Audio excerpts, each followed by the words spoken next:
That what's important for us to understand is when we look at media and entertainment and we look at a 90,000 crore industry which has grown for 12 at a run rate of about 9 to 10% over the last 4 years, we seem to be in a happy spot. We seem to believe that it's a big industry, which it is. It's very influential. And it's about the same size as the media and entertainment industry in Netherlands, okay, which is a really tiny nation, and I think Jim Morrison's second home. So that just gives us a perspective of how far we have to go.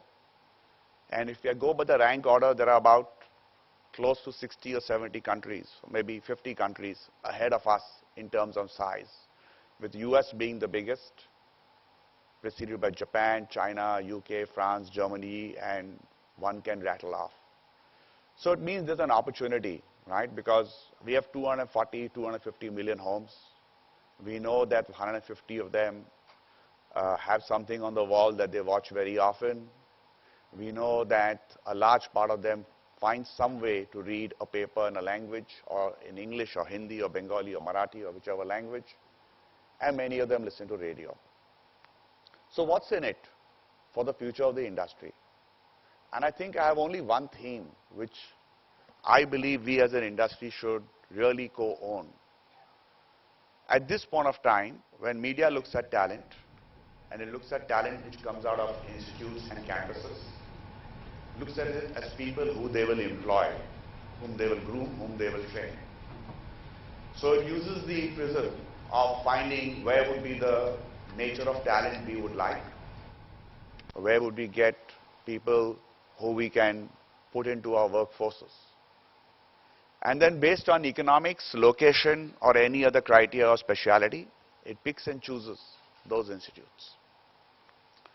The institutes focus on what is the best placement we can provide to our students, who can be given the best jobs, and what happens to the money that they can make. It's not that they don't think of learning and growing, but I think that needs to really become the first responsibility. That institutions should focus on the responsibility they have of sending that talent out there into the industry.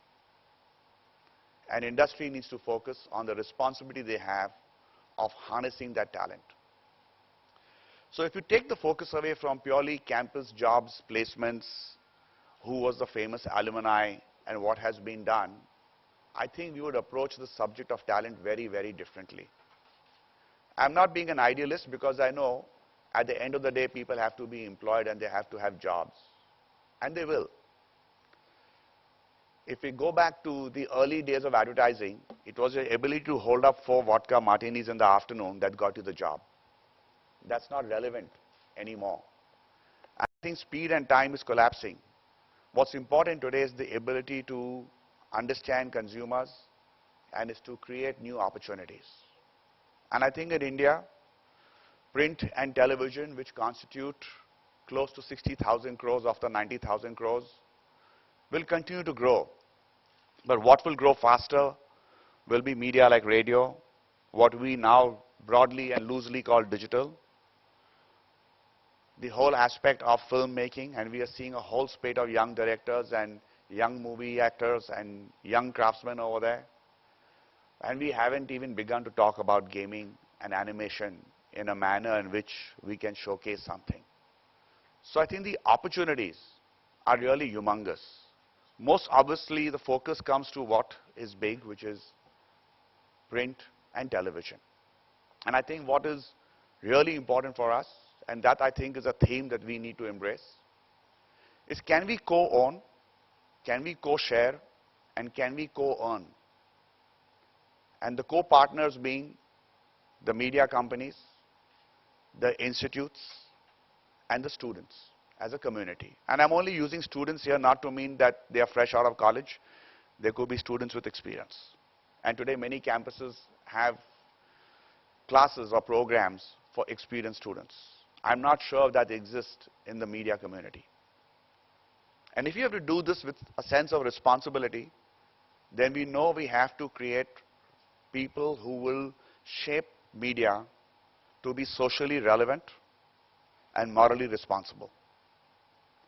Because we need to appreciate, as a democracy, we pretty much live on our own terms. We've given those terms names. We've called those terms self-regulation, which means that we have decided that over a period of time, we'll keep defining the standards, keep redefining the standards, and give those standards shape. So we are left to our own judgment, right? And the rudder is actually not in the company's hands. The rudder is actually in the hands of what is written over there, the future of talent. And how they will see what that future is all about, and what governance and moral values that they will come with. I'm always very fond of giving young interns a role to play and to come and work.